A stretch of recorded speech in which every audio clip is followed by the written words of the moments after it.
अस्सलामुअलैकुम दोस्तों, मेरा नाम है उस्मान। आप देख रहे हैं ग्रेट पाकिस्तान चैनल। तो नहीं आए हैं तो चैनल को सब्सक्राइब करें, साथ मौजूद बेल के आइकन पर क्लिक करें। दोस्तों आज दो वीडियो इंशाल्लाह कोशिश करूंगा कि बनाऊं।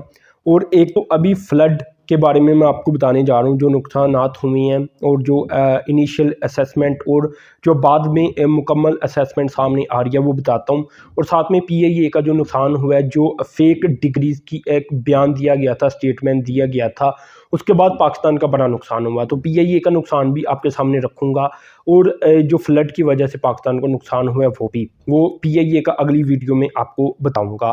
खैर दोस्तों, यहाँ ये बात आप याद रखें कि फ्लड पाकिस्तान का इसमें कोई कसूर नहीं। पाकिस्तान 1% से भी कम ग्लोबल एमिट करता है कार्बन डाइऑक्साइड वगैरह को, तो बाकी दुनिया का कसूर है, इंडस्ट्रियल जो कंट्रीज़ है उनका कसूर है। लेकिन इम्पैक्ट पाकिस्तान के ऊपर पड़ रहा है क्योंकि पाकिस्तान के पास वो सारे पहाड़ी सिलसिले हैं जो कि दुनिया के सबसे बड़े माने जाती हैं।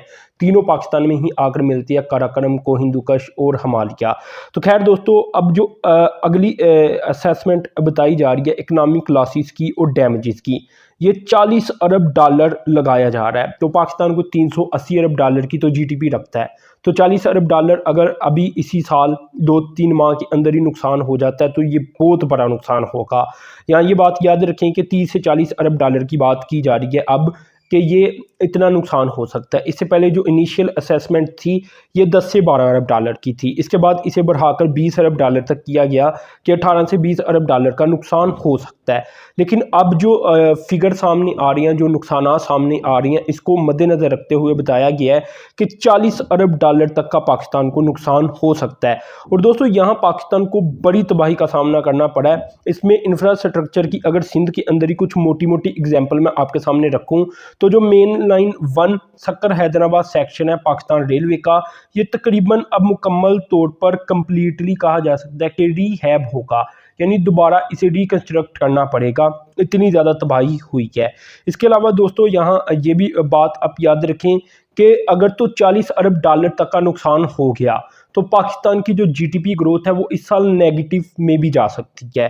तो अंदाज़ा आप लगा सकती हैं कि कितना बड़ा नुकसान पाकिस्तान को उठाना पड़ रहा है। और जो ग्रास डोमेस्टिक प्रोडक्ट है यानी GDP, अगर इसे स्लो डाउन करने के बारे में देखा जाए तो अगर 18 अरब डॉलर तक का नुकसान होता तो ये 1.2 से 1.7% तक स्लो डाउन होती। लेकिन क्योंकि नुकसानात अब 30 से 40 अरब डॉलर तक के बताए जा रही हैं, तो बताया जा रहा है कि ये नेगेटिव के अंदर भी जा सकती है, इतना ज़्यादा इम्पैक्ट पड़ता हुआ नजर आ रहा है। इसी तरह ये चीज़ें हम अच्छी तरह जानती हैं कि बेतहाशा सड़कों को नुकसान पहुंचा है। 246 ब्रिजेस के बारे में तो बताया जा रहा है कि मुल्क से डिस्ट्रॉय हो चुकी हैं, ख़त्म हो चुकी हैं। तो इस तरह दोस्तों देखा जाए तो ये सारे नुकसानात को अकाउंट किया जाए, जिसमें फजलों का नुकसान, जिसमें घरों का नुकसान, जिसमें कहा जा सकता है कारोबार का नुकसान, जिसमें GDP ग्रोथ का नुकसान, ये सारी ग्रोथ का भी नुकसान हुआ है। तो इन वजह से पाकिस्तान का जो नुकसान है ये 40 अरब डॉलर तक जाएगा। और यहाँ ये भी बात याद रखें कि चलें सैलाब आ गया ठीक है, लेकिन इसके इम्पैक्ट इसके अलावा होंगे, जैसा कि महंगाई बताई जा रही है कि अगर 40 अरब डॉलर तक का नुकसान होता है तो ये 30% से भी क्रॉस कर जाएगी, ठीक है ना, इन्फ्लेशन। इसी तरह अगर 40 अरब डॉलर तक का नुकसान काउंट किया जाता है तो जो GDP ग्रोथ है वो नेगेटिव में भी जा सकती है, या अगर रही तो 1% 1.5% के ऊपर रहेगी अगर तो नुकसान थोड़ा सा कम हो। और इसी तरह दोस्तों अगर तो जो PSGB बजट है, जो तरक्याती कामों का बजट होता है, अब वो ज़्यादातर लगेगा रिलीफ कामों के अंदर। तो 218 अरब रुपया बताया जा रहा है कि रिलीफ पैकेजेस की सूरत में दिया जाएगा, डिज़ास्टर रिलीफ की शक्ल में। तो इससे कुछ 6 लाख नौकरियां जो पैदा होनी थी एडिशनल, वो अब नहीं होंगी, यानी बेरोज़गारी में इजाफा हो रहा है। इसी तरह फसलें तबाह हो चुकी है, महंगाई में इजाफा हो रहा है, घर वगैरह तबाह हो चुके हैं, कारोबार तबाह हो चुके हैं, लोगों के ब्रिजेज तबाह हो चुकी हैं, इसके अलावा सड़कें तबाह हो चुकी हैं। इसके अलावा दोस्तों जो हमारा FBR की कलेक्शन होगी उसके ऊपर भी असर पड़ेगा। यानी डायरेक्टली इनडायरेक्टली देखा जाए तो हर जगह नुकसान ही नुकसान नज़र आता है। लाइफ स्टॉक का नुकसान है, क्रॉप का नुकसान है, इंफ्रास्ट्रक्चर का नुकसान है, और जो GDP की ग्रोथ है उसका भी नुकसान है कि वो भी अब कम होगी। तो ये ओवरऑल दोस्तों कोई बताया जा रहा है कि मज़ीद इससे जो गुर्बत आएगी, ये कोई 1 करोड़ 20 लाख मज़ीद गुर्बत में चले जाएंगे।